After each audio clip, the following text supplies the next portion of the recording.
আল্লাহ বলছেন স্মরণ করো আমার সেই বান্দাদের কথা, ওয়াজকুর আবাদানা। আল্লাহ বলছে আমার বান্দা তারা কারা? ইব্রাহিম ওয়া ইসহাক ওয়া ইয়াকুব। তারা ছিল সূক্ষ্ম বিচক্ষণ ব্যক্তি। কেমন বিচক্ষণতা তাদের ছিল? এই দুনিয়ার কোনো নিয়ামত তাদেরকে স্পর্শ করেনি, এই দুনিয়া তাদেরকে ঠেকাতে পারেনি। তারা ছিল পরকালমুখী, সব সময় পরকাল যেটা চায়, ডিমান্ড করে, তারা সেই কাজগুলো করত। আল্লাহ বলছেন তাদেরকে আমি এমন করে সৃষ্টি করে দিয়েছিলাম, তাদের অন্তরের মধ্যে আমি কেবলমাত্র পরকালের চিন্তাই ঢুকিয়ে দিয়েছি। তারা কোনোদিন দুনিয়া নিয়ে চিন্তা করেনি, তারা কি খেতে পেলো কি পেলো না তারা এটা নিয়ে কোনোদিন ভাবেনি। ইব্রাহিম আলাইহিস সালামের একটা ঘটনা যেটা আমরা প্রায় বক্তব্যে শুনি, কি রয়েছে? ইসমাইল আলাইহিস সালামের সাথে দেখা করতে এসেছে, তার বৌমার কাছে সালাম দিয়ে জিজ্ঞেস করেছে কি খেয়েছো? বলছে আমরা আজকে তেমন কিছু খাইনি, মাঝে মাঝে খেতে পাই, মাঝে মাঝে খেতে পাই না। ইব্রাহিম আলাইহিস সালাম বলেছিল ইসমাইল আসলে বলে দিও চৌখাটটাকে চেঞ্জ করে দিতে। এটা আমরা গল্পের মতো অনেকেই বলি, গল্পের মতো। একজন বিচক্ষণ বান্দা তার সন্তানের জন্য কোন মেয়েটা উত্তম স্ত্রী হতে পারে, বাবা সেটা ডিসাইড করছে। বাবা ইসমাইল আলাইহিস সালাম যখন আসছে, বলছে তোমার বাবা বা একটা লোক এসেছিল এটা বলেছে, তাহলে বলছে তোমার সাথে আমাকে সম্পর্ক কাট করে দিতে বলেছে।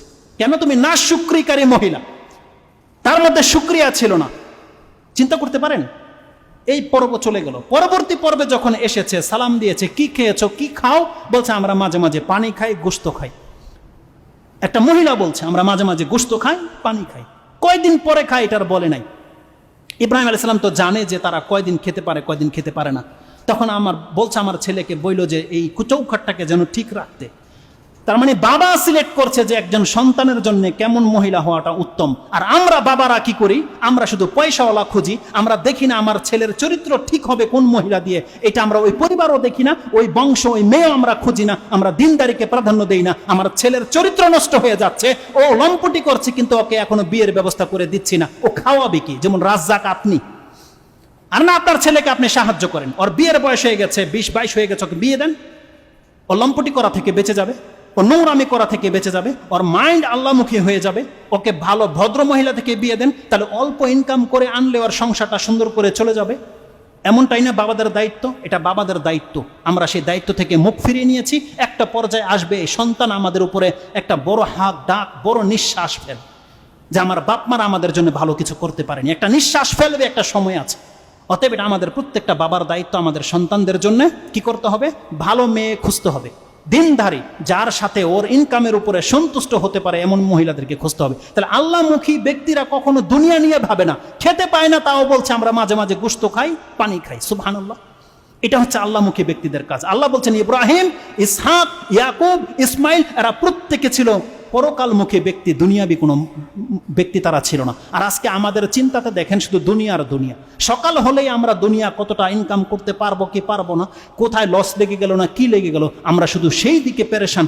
একবারও ভাবি না এই সকাল হওয়ার সাথে সাথে যদি আপনার আমার নিঃশ্বাসটা বন্ধ হয়ে যেত, তাহলে পরকালের রেজাল্টটা কি হতো? একবার আমরা ভাবি না।